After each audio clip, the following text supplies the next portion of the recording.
My mother believed she could swap my father for her creepy new boyfriend and force me to call him Dad, but she never realized I was still in contact with my real dad. I was just 13 years old when my world shattered. 5 months earlier, my dad was convicted of manslaughter. It made no sense. He called someone at the bar, but he wasn't even drinking. I was there with him. He just went to the bathroom, then came out minutes later, pale, panicking, covered in blood. He screamed for help for the police, and they showed up fast.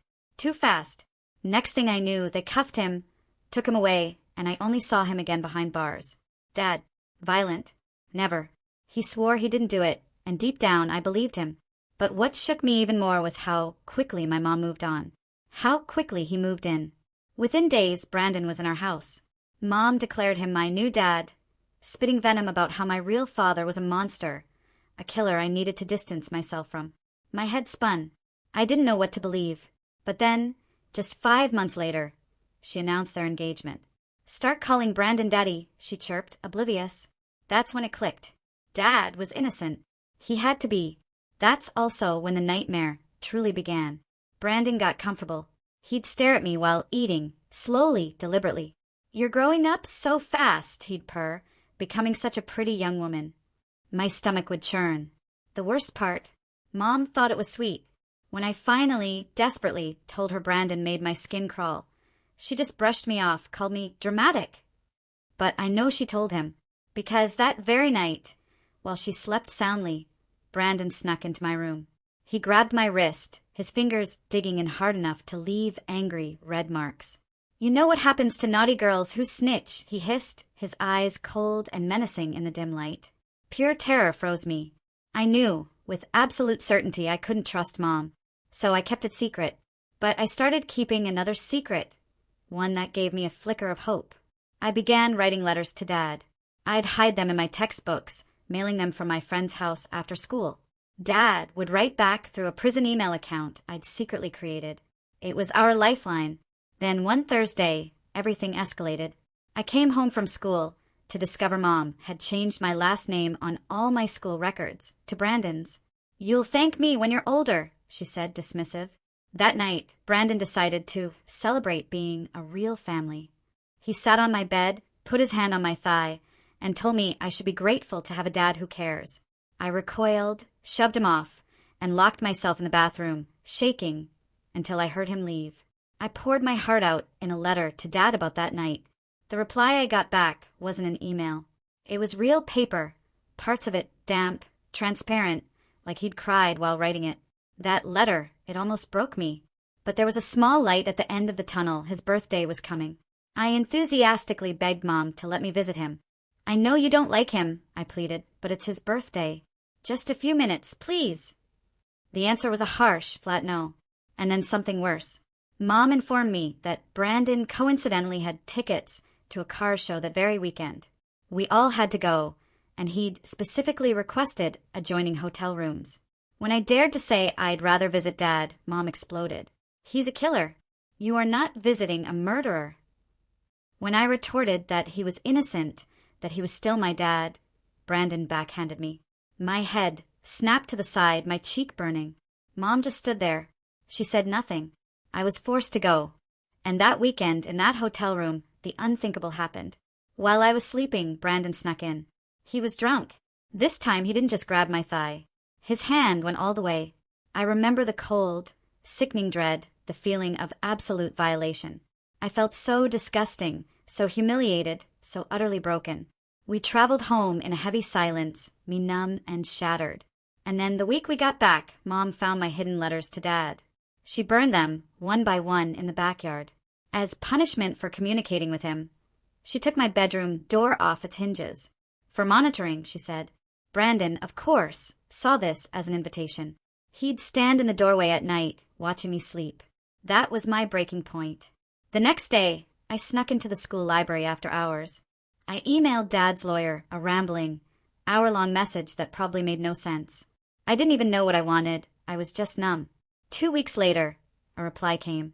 A long, comforting message, telling me everything would be okay. But one line stuck out. Did you check where I said? Check where? I was confused. I scrolled through every email Dad had ever sent. And there it was. In one of the more recent ones, he told me to go to the attic, behind the radiator. I remembered reading that email right after Mom denied my visit.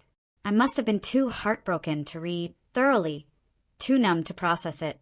But now it screamed at me. I made a mental note, a huge, burning mental note. I waited until Mom and Brandon went on their next date night. My hands shook as I climbed into the attic with a flashlight. Behind the radiator, I found it a plastic-wrapped journal. I opened it to the marked page. Dad's familiar handwriting. It's been a few weeks since I caught Lauren and Brandon sneaking off into the bar. I don't know how to confront her. Shock. Pure, unadulterated shock. And then the sound of a car pulling into the driveway. My blood ran cold. They were back. Early. My heart hammered against my ribs. I clutched the journal, knowing I had mere seconds. I heard Brandon's heavy footsteps on the stairs, each creak a jolt through my chest. My hands trembled, the flashlight beam dancing wildly. I shoved the journal under my shirt, the cold leather pressing against my stomach, and scrambled for the attic opening. But I was too slow. Brandon's head appeared, his dark eyes locking onto mine. He climbed up, his broad shoulders barely fitting. I pressed myself against the wall, the journal a hard lump against me. He surveyed the attic slowly, deliberately. The disturbed dust, the moved boxes. What are you doing up here? His voice was calm, but with an edge that made my skin crawl. Looking for my old stuffed animals, I stammered, trying to keep my voice steady. He didn't believe me. I saw it in the tightening of his jaw, the flexing of his hands. He stepped closer.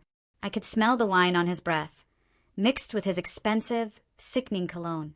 You're a terrible liar, he sneered, just like your father. The words hit me like a physical blow. He grabbed my arm, his fingers digging in, pulling me toward the ladder. I had to use my other hand to keep the journal from falling. Mom was at the bottom, arms crossed, foot tapping impatiently. Why are you sneaking around like a thief? She huffed. Brandon smoothly interjected. She's probably hiding something. His grip on my arm tightened. He suggested they search my room, and a dark flash in his eyes made me panic. I just want my teddy bear. I blurted, too fast, too desperate. I can't sleep without my door. Mom rolled her eyes, but she bought it, probably too tired for more drama. That night I waited. Brandon's deep rumble, Mom's softer breathing. The house creaked around me. I hid the journal in my pillowcase, its corners digging into my cheek. I couldn't risk reading it with Brandon appearing in my doorway like clockwork. Saturday morning. Mom made pancakes humming off-key as if nothing had happened. The sheer normalcy of it made me nauseous. Brandon stared at me from across the table, his eyes tracking my every move. I excused myself, took the journal, and hid it in the toilet tank wrapped in plastic. The cold water on my arms was strangely calming. Monday at school, I snuck into the computer lab. It was empty. My hands shook as I took photos of each journal page with my phone, uploading everything to a cloud account I'd made under a fake name. My heart pounded with every blurry shot, every agonizing percentage point of the upload bar. Then I deleted the photos from my phone, checking twice. I knew Brandon might check it. He'd been going through my things more and more. And I was right. When I got home that day, he was in my room, sitting on my bed. My drawers were dumped out, clothes scattered. My mattress flipped. Where is it? His voice was dangerously quiet. I played dumb, feigning confusion. He grabbed my shoulders, shook me hard, my teeth clattering. I know you found something in the attic. I'm not stupid. Just then, Mom came home, her keys jingling.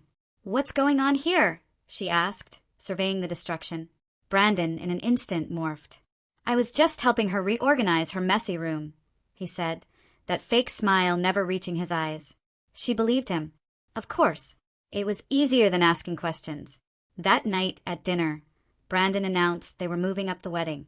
Next month, not next year. Mom squealed with delight. I felt sick. The chicken on my plate looked gray. Over the next few weeks, Brandon's surveillance became suffocating. He installed a camera in the hallway, its red light blinking like an evil eye where my door used to be. He drove me to and from school, watching everyone I talked to. He took my phone at night, placing it on his nightstand. But I kept working. I printed journal pages at school, taping them behind textbooks in my locker. I needed help, but who could I trust? Then I remembered Uncle Henry, Dad's best friend. He smelled like sawdust and always had butterscotch candies. Mom had banned him, calling him a bad influence, but I knew it was a lie. He was a good man. I found his number in an old address book, buried in Mom's junk drawer. I called him from a payphone during PE, feigning sickness. He answered, his gruff voice softening when he heard my name. Words tumbled out, fast, desperate. I needed help. Dad was innocent. I had proof. He told me to slow down, to breathe. Meet me at the library after school tomorrow, he said. His voice was steady, reassuring. For the first time in weeks, I felt a spark of hope. Brandon was suspicious when I claimed a group project. He grilled me, but my history teacher, annoyed at being bothered, backed me up. I practically flew to the library. Uncle Henry was waiting in his old pickup truck, looking older, more lines around his eyes. I showed him the journal photos on my phone. His face darkened with each swipe. I always knew something was off, he muttered. Too many holes. He asked if I still had the actual journal. I told him where. He nodded. We need more than suspicions, he said. We need evidence, witnesses. He knew people from the bar. Over the next 2 weeks, our clandestine meetings at the library continued. Like a spy movie, Uncle Henry found Edward, the security guard, that night. Edward remembered Brandon being there. Weird, because Brandon told police he was home. Edward saw Brandon go into the bathroom just before Dad. He'd been too scared to speak up. Then there was Caroline, the bartender. Curly red hair, sharp memory. Brandon had been hanging around for weeks, asking about Dad's schedule. She remembered him ordering a whiskey, then disappearing before the body was found. She'd been the one to call 911, hands shaking. The breakthrough came with Brian, the bar manager. He mentioned they'd upgraded their security system a month before.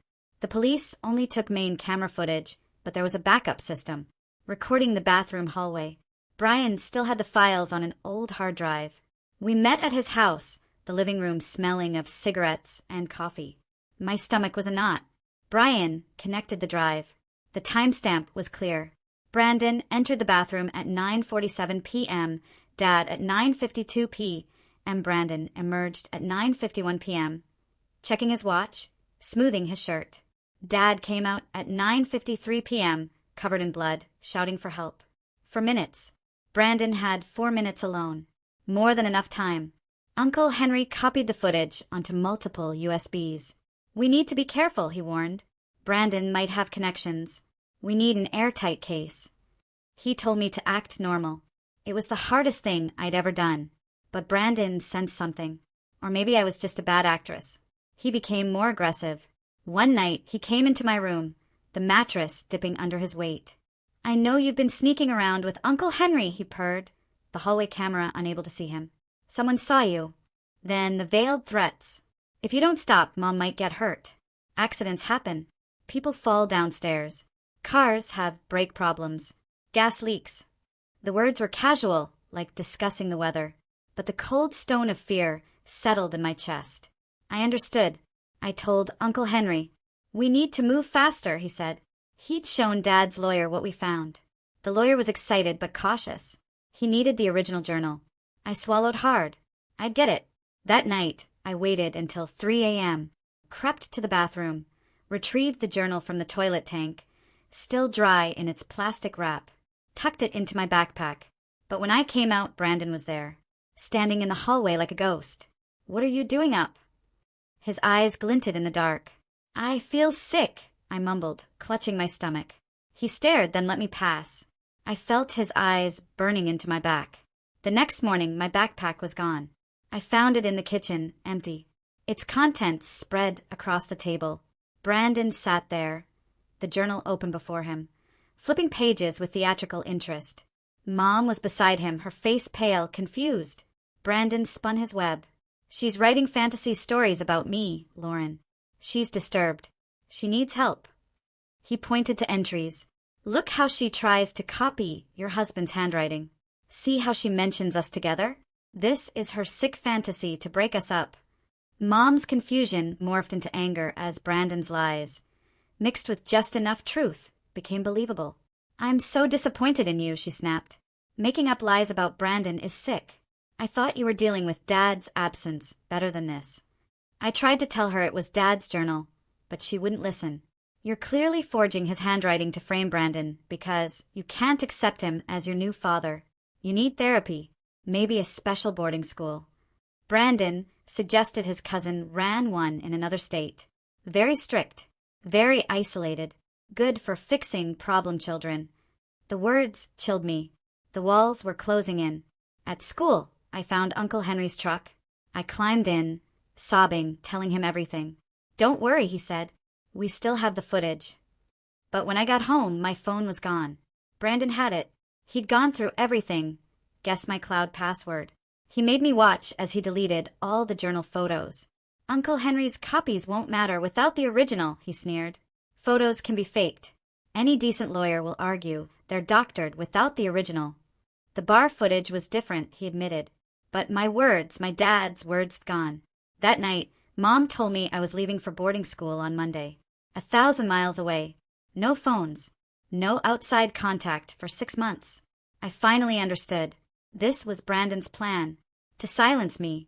To make me disappear. Saturday morning, I had one last chance. Mom went grocery shopping. Brandon was in the shower. I heard the water running. I eased open the front door and ran. To Ashley's house. I used her phone to call Uncle Henry. Ashley's mom was at work. Ashley covered for me. "Boarding school," I gasped. "He's sending me away." "Pack a bag," Uncle Henry said. "Meet me at the library in an hour." But when I got home, Brandon was waiting on the front steps, hair still damp. He'd noticed I was gone. He dragged me inside by my hair, my scalp burning. Mom wasn't back. He threw me against the wall. A picture frame crashed down. "You ruined everything," he roared. "I worked too hard to let a bratty kid destroy my plans." His voice dripped with pure evil. "Your dad deserved to rot. I've been planning this for months." He said Mom was easy to manipulate, so desperate for attention after your dad started working 2 jobs. And then I asked him. My voice was shaky, but I forced the words out. "Why did you call that man in the bathroom?" I needed to hear him say it. Brandon laughed. An ugly, guttural sound. "The guy was in the wrong place at the wrong time," he sneered. He'd gone in there to plant a bloody knife with Dad's prints, one he'd prepared from our kitchen. But the hammered guy saw him, started asking questions. So Brandon had to silence him quick and messy with that same knife. When Dad came in minutes later, trying to help the victim, trying to stop the bleeding, it was perfect. Fresh blood. Dad's prints on everything. Brandon pocketed the actual murder weapon and left a different knife, one he'd also prepared. I had Ashley's phone hidden in my pocket, recording everything. The record button pressed before I even walked in. He was too busy ranting, too full of himself to notice. He boasted about how smart he'd been, wearing gloves, studying the bar's schedule. He said marrying Mom was just smart business. She had good life insurance. And I'd be worth even more in Social Security if something happened to her. A car accident, maybe. A fall. Maybe she'd just get sad and take too many pills. That's when Mom walked in. She'd forgotten her wallet. She heard everything. Her face went bone white. Groceries dropped, oranges rolling across the floor. Brandon spun around, his eyes wide with dawning realization. He tried to backtrack, stammering about how I'd made him angry, that he didn't mean it. But Mom had heard enough. The veil had finally lifted. Brandon stepped toward her. She backed away, her hand reaching behind her. "Get out," she screamed. He called her overreacting. She grabbed a kitchen knife. "Leave, or I'll call the police." Brandon laughed again, but this time it was hollow. "You wouldn't dare. Too much scandal." But Mom's hand was steady. For the first time in months, I saw the Mom I knew, the one who protected me. Brandon finally saw it too. His mask dropped completely. He grabbed his keys and wallet. But before he left, he turned to Mom, his voice a venomous hiss. "This isn't over. I know too much about you. The affairs before Dad, the money you stole from his savings. If she went to the police, he'd destroy her." Then he slammed the door so hard the house shook. Mom collapsed sobbing. I sat next to her, showed her the recording on Ashley's phone. She listened to Brandon's confession, her face crumbling further. "I'm so sorry," she choked out. "I was so stupid. I failed you and Dad." I told her we had to call the police. She was terrified of Brandon's threats, of losing everything. So I called Uncle Henry. He was there within minutes, with the bar footage on a USB drive. We sat Mom down, showed her everything. The journal entries, the security footage, the notarized witness statements. She threw up when she realized she'd been sleeping next to Dad's killer, planning a wedding with him. She finally agreed to call the police. 2 detectives came, professional but kind. They listened to Brandon's confession multiple times, watched the bar footage. They took the journal. One detective admitted they'd always had doubts about Dad's case. The forensics never quite added up. Brandon's confession filled in every single gap. An arrest warrant was issued for Brandon that night. But he was gone. Apartment empty. Car gone. The police assured us they'd find him, putting a patrol car outside our house. Mom, and I didn't sleep, pushing the couch against the front door, jumping at every sound. The next morning, Uncle Henry called. His construction buddies had spotted Brandon at a motel 2 towns over. The police were on their way. By noon, he was in custody. He tried to run, but didn't get far. They found the original murder weapon in his trunk, hidden in a lockbox. He'd kept it, a sick trophy. The knife from the crime scene had been a decoy, but the real one still had traces of the victim's blood in its crevices. Brandon denied everything, claiming I'd faked the recording with AI, that Mom was lying. But the evidence was overwhelming. The bar footage, his fingerprints on the real weapon, the forensics that finally made sense with him. Even the angle of the wounds matched Brandon's height, not Dad's. Faced with everything, he finally broke. He confessed fully in exchange for a plea deal, admitting to planning it all, to framing Dad, to manipulating Mom. He even confessed to other crimes, other victims in other states, people blamed for things they didn't do. The detective called him a serial predator, getting away with it for years, always finding vulnerable women with kids. Dad's lawyer filed an emergency appeal. The judge reviewed the new evidence and ordered Dad's immediate release. After 8 months in prison for a crime he didn't commit, Dad was coming home. Mom and I drove to pick him up. The ride was silent except for the radio. Mom kept crying. I didn't know what to say. When the prison gates opened and Dad walked out, he looked smaller, thinner, older. But his eyes lit up when he saw me. I ran to him, hugging him tighter than I'd ever hugged anyone. He smelled like industrial soap and sadness, but he was my dad. He held me, crying into my hair, whispering that he'd miss me, that he always knew I'd find the truth. Mom stood back, unsure. Dad looked at her, then said they'd talk later. He just wanted to go home. The drive back was quiet, Dad asking small, normal questions. School? Taller? Favorite restaurant still open? Normal questions that felt anything but after everything. We got home. Dad just stood in the doorway, looking around. Mom had thrown out everything of Brandon's, leaving empty spaces. Dad walked through each room slowly, touching furniture, picking up pictures. That first night was awkward. Dad slept on the couch. I heard him moving at 3 a.m. Couldn't sleep after months in a cell. I found him making coffee, handshaking. We sat in silence until he finally asked, "Are you okay?" "Really okay." I told him everything. Brandon, the threats, the fear. He listened without interruption, his jaw tightening. When I finished, he said he was sorry he couldn't protect me. "It wasn't your fault," I told him. The next few days were a blur of lawyers and paperwork. Dad's record was cleared. There was talk of compensation, but he didn't care about money. He just wanted his life back. Mom kept trying to talk to him, following him, but he wasn't ready. He'd give one-word answers, find excuses to leave the room. Brandon's trial date was set. The prosecutor was confident, life without parole. They'd linked him to 3 other murders. He'd frame someone, then swoop in. We were lucky, the detective said, that his other victims hadn't survived to expose him. I went back to school. Everything felt different. Kids whispered. Everyone knew. Ashley stuck by me and a few other real friends. Teachers were extra nice, which somehow made it worse. I didn't want pity. I wanted normal. But normal was gone. Probably forever. Dad started working construction with Uncle Henry. Manual labor, he said, helped clear his head. He'd come home exhausted, covered in dust but calmer. He started seeing a therapist, too. He didn't talk about the sessions, but I could see them helping. He stopped flinching at slamming doors, stopped checking locks obsessively. Mom moved out after 2 weeks. She rented an apartment across town, needing space. I was relieved. The tension was suffocating.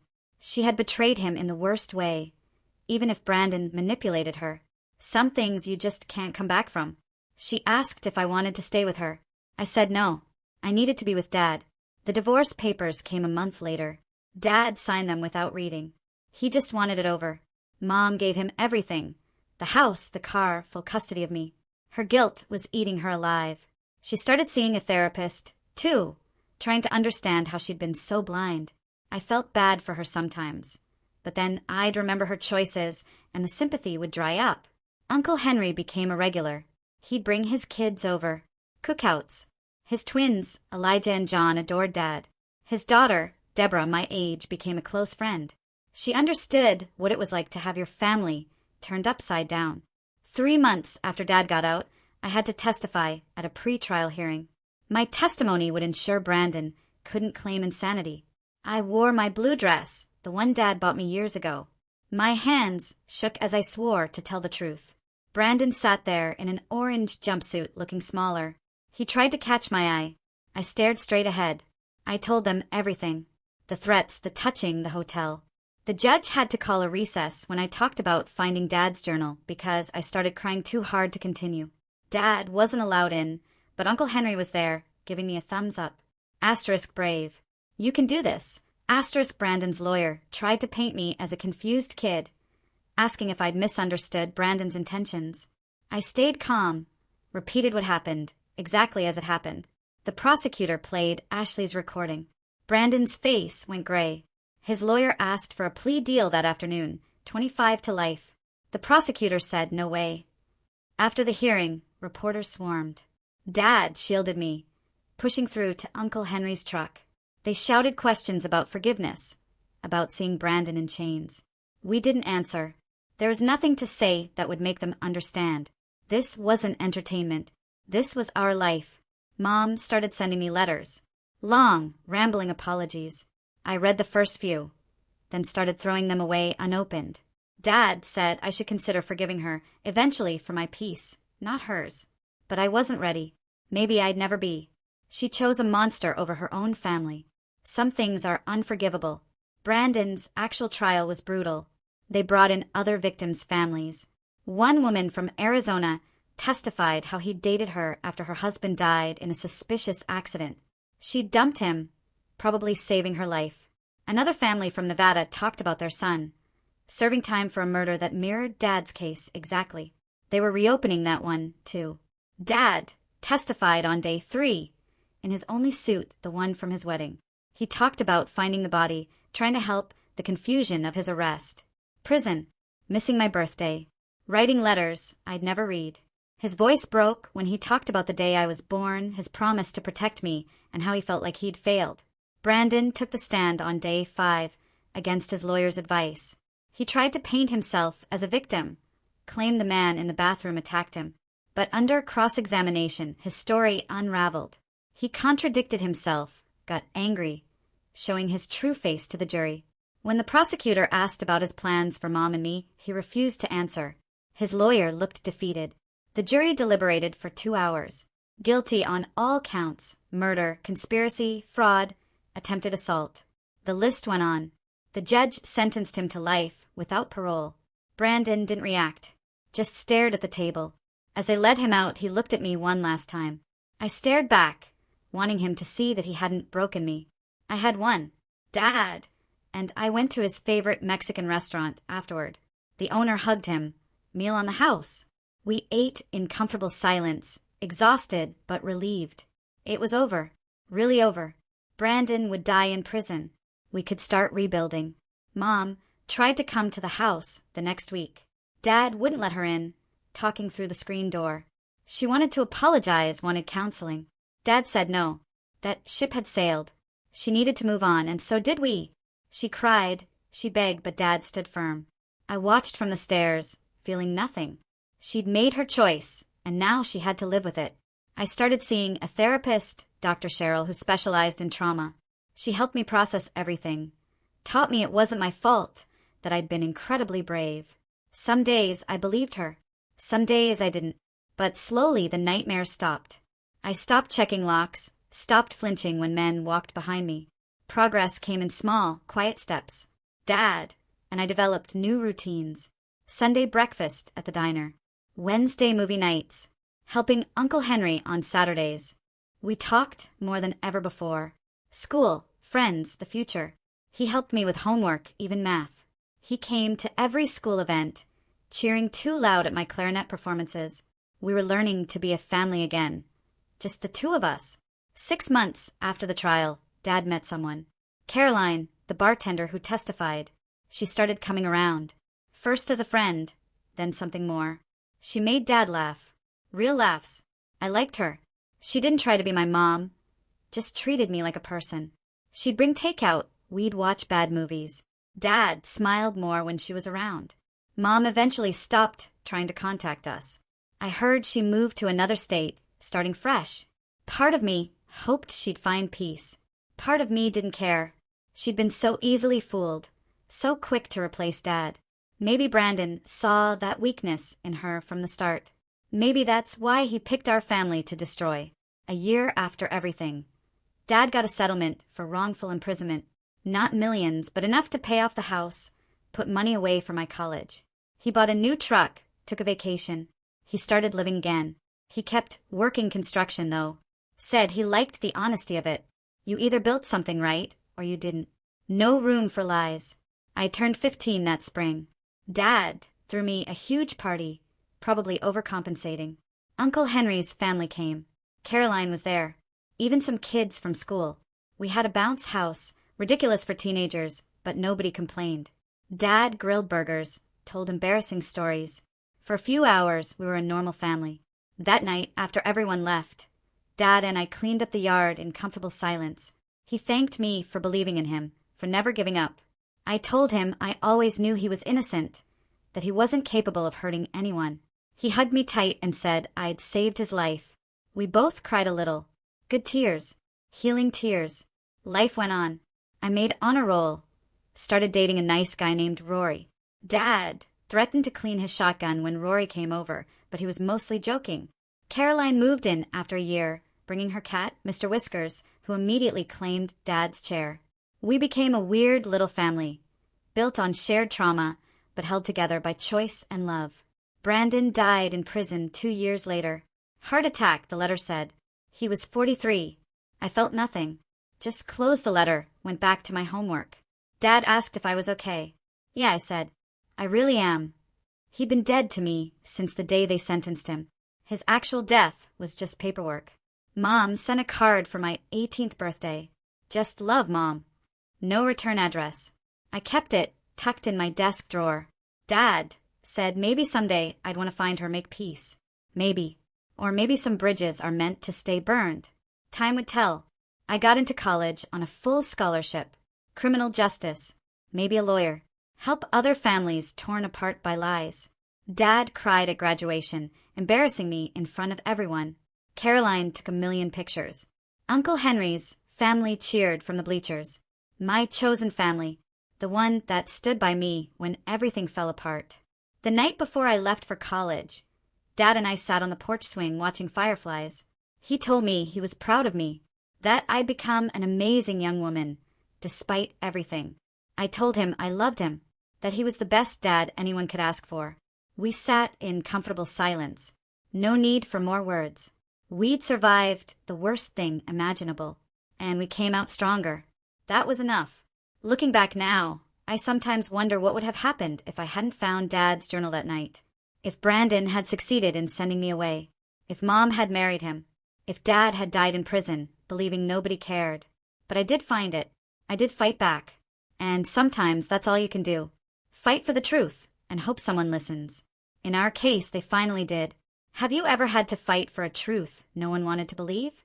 Or seen someone you loved blinded by deceit? Tell me your story in the comments below. I really want to hear it. ****.